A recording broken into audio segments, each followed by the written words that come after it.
Welcome to day 205. We are in Isaiah 44 through 48. It is nice to be back in my office. Back to my notes where things can go well together.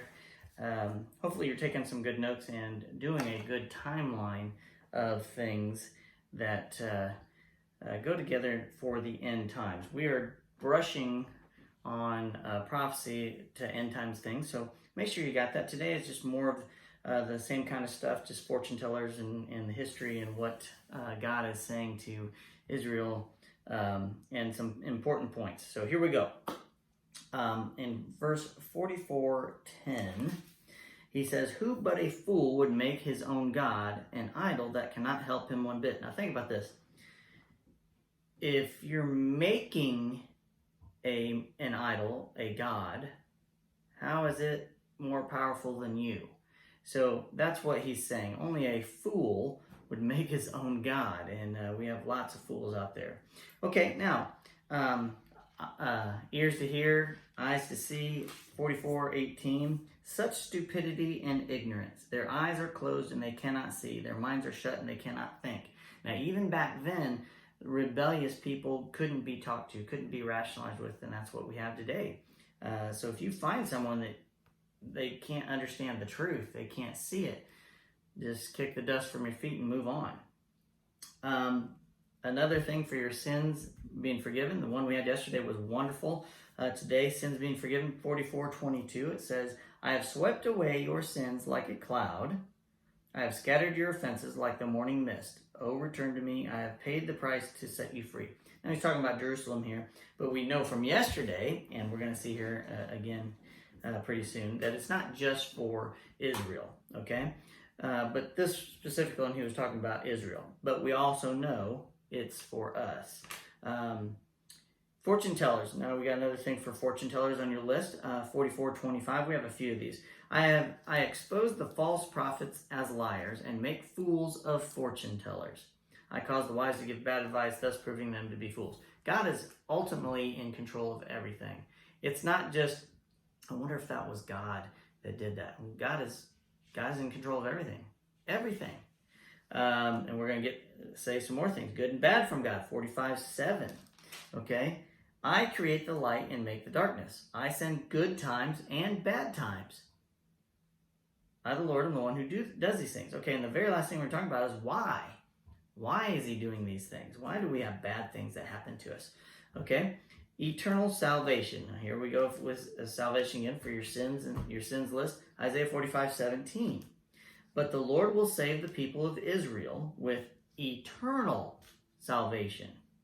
Throughout everlasting ages, they will never again be humiliated and disgraced. Okay, so eternal, forever salvation for Israel. And again, we know that that is not just for Israel.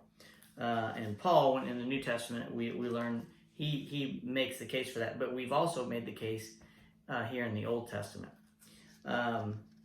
If you cannot know your God, then how can you know if you're pleasing him? All right, so this note that I made here is about different gods that are out there. Different people have different gods and different cultures and stuff. And it's like, well, how they say you can't know God. You can't be his friend.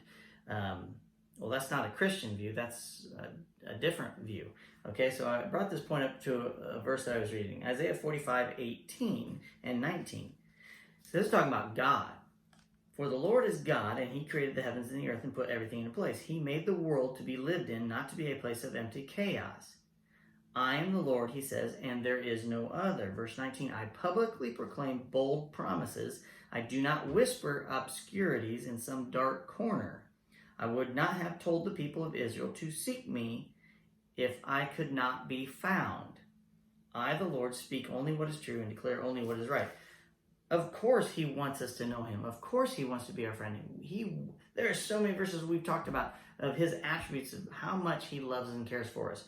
He brings good times and bad times, yes, but for a specific reason. That's how close of a relationship he wants with us.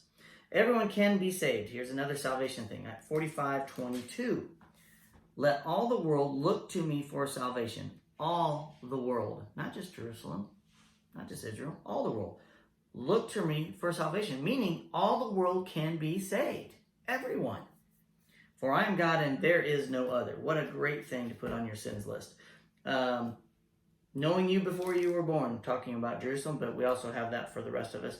46:3, listen to me, descendants of Jacob, all you who remain in Israel. I have cared for you since you were born. Next line. Yes, I carried you before you were born.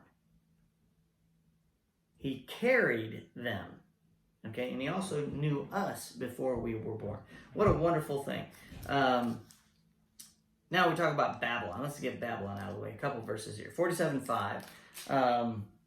Oh, beautiful Babylon, sit now in darkness and silence. Never again will you be known as the Queen of Kingdoms. So the person from the east, the king of the east, that's powerful, Cyrus, he brings him in and he sets the Israelites free. Does God's will because God made it so. Okay, Babylon is defeated. And the whole chapter here just about Babylon.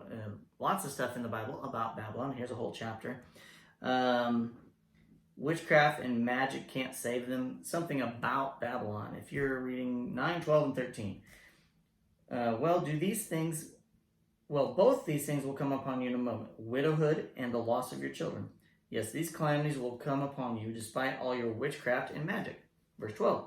Now use your magical charms. Use the spells you have worked at all these years. Maybe they will do you some good. Maybe they can make someone afraid of you. It's ridiculous.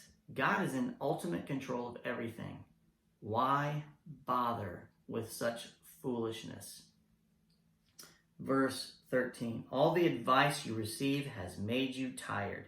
Where are all your astrologers? Those stargazers who make predictions each month. Let them stand up and save you from what the future holds. Why bother going to these people? Why bother looking at it? Why bother searching for it? Use our energy to search for God and His will. The last thing, the furnace of suffering, 48:10. I have refined you, but not as silver is refined. Think about that. Not as silver is refined. How is silver refined? It's heated up and melted down, and they take off all the sludge and the impurities that float to the top. That's how silver is refined. We are not refined that way. Rather, I have refined you in the furnace of suffering. When suffering comes our way, that is to make us better. When bad things happen, it is to make us better. Whether we caused it to happen or not, it all comes from God. He knows the future. He knows what we're going to do before we do it. Therefore, the suffering and the bad things that happen, yes, He has steered that our way to change our direction, to make us better. And that is a big part of why suffering and bad things happen in our life, even to good people. So there's something to be said, and God is in ultimate control. It's very hard when bad things happen not to ask God why, but it's for good things, and some things we can't know. Remember, we can't know His understanding. It's immeasurable. That is your day 205. See you tomorrow.